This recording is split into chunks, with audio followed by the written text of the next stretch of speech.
প্রথম দেখায় মনে হতে পারে এটি একটি আর্টিফিশিয়াল গাছ।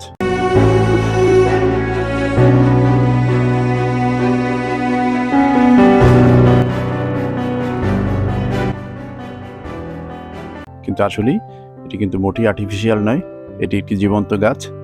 এবং খুব কাছ থেকে যদি দেখেন তাহলেই বুঝতে পারবেন যে এর ফলনের ধরনটা ঠিক কেমন। প্রচুর পরিমাণে ফল ধরেছে, মোটামুটি দেখলে মনে হয় গাছে যতটা পাতার সংখ্যা আছে তার থেকে ফলের সংখ্যা অনেক বেশি।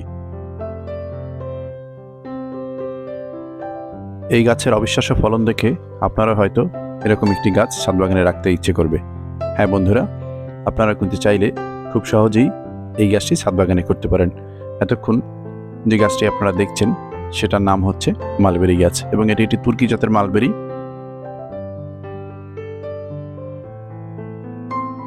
এটি একটি 12 মাসি জাত, অর্থাৎ বছরে 2 থেকে 3 বার ফল আসে। এবং সবচেয়ে ভালো দিক হচ্ছে এটির ডালপালা আপনি যখনই একটু ছেটে দেবেন তখন নতুন ডালপালা যখন বের হবে সেই সাথে সাথে কিন্তু এটিতে ফলও বের হতে শুরু করবে।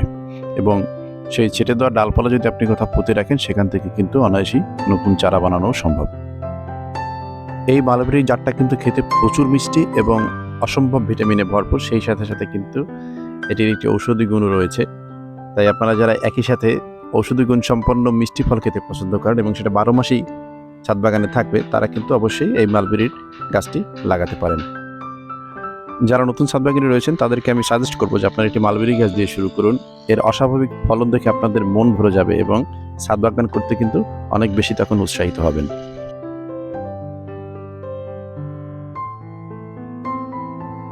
আমার এই মালবেরি গাছটি আমি শুরু থেকে যেই পাত্রে প্রতিস্থাপন করে রেখেছিলাম সেখানেই কিন্তু এখনো পর্যন্ত আছে। মোটামুটি আমার গাছটির বয়স 3 বছর, এবং এই 3 বছর ধরে কিন্তু এই বিশ্বসারের ছোট্ট একটি কালা কন্টিনিউ আমি রেখে দিয়েছি।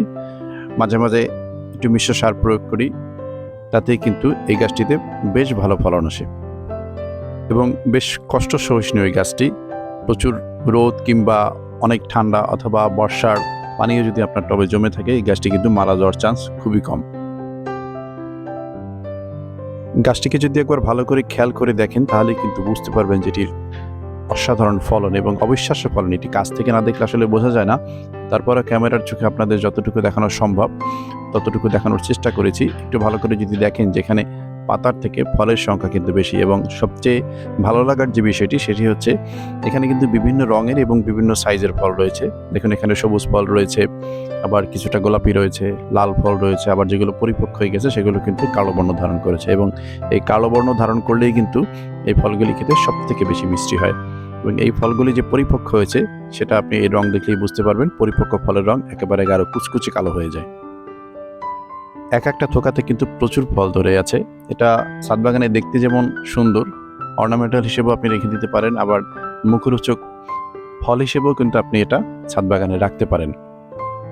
যে সমস্ত ছাদ বাগানিরা এরকম কোনো গাছ খুঁজছেন যে একই সাথে এটা অর্নামেন্টাল হবে, আবার 12 মাসি ভ্যারাইটি হবে, আবার ফল খেতেও ভালো হবে, তাদের জন্য কিন্তু মালবেরি গাছের কোনো বিকল্প নেই। এখানে দেখুন ফলের ভারে ডাল একদম নিচের দিকে নুয়ে পড়েছে। তো এরকম আপনারাও কিন্তু চাইলে একটা এই জাতের মালবেরির গাছ আপনার ছাদ বাগানে রেখে দিতে পারেন। রোগ প্রকার আক্রমণ খুব একটা হয় না, তাই এটিতে কীটনাশক প্রয়োগেরও কোনো প্রয়োজন নেই। আমি কিন্তু আমার গাছটিতে একেবারেই কীটনাশক প্রয়োগ করি না এবং ফাঙ্গিসাইড ব্যবহার করারও দরকার নেই, কারণ আমি এখন পর্যন্ত এটিতে সেরকম ফাঙ্গাসের কোনো আক্রমণ কিংবা অন্য কোনো রোগের বা পোকার আক্রমণ কিন্তু এখন পর্যন্ত লক্ষ্য করিনি। মোটামুটি বেশ ভালো লেভেলের একটি গাছ এবং যথেষ্ট কষ্ট সহিষ্ণু। আমি এটিকে অযত্নের মধ্যে রেখেও কিন্তু প্রচুর ফল পাচ্ছি। আপনারা যদি আমার পাত্রটিকে একটু ভালো করে দেখেন তাহলে বুঝতে পারবেন যে এটি আসলে কতটা অযত্নে ছিল, এবং এই একই পাত্রে কিন্তু 3 বছর ধরে বেশ ভালো ফলন দিচ্ছে। এই ছিল আজকের ভিডিওটি ভালো লাগলে চ্যানেলটি সাবস্ক্রাইব করে পাশে থাকা বেল আইকনটি অন করে নেবেন। কথা হবে পরবর্তী কোনো ভিডিওতে।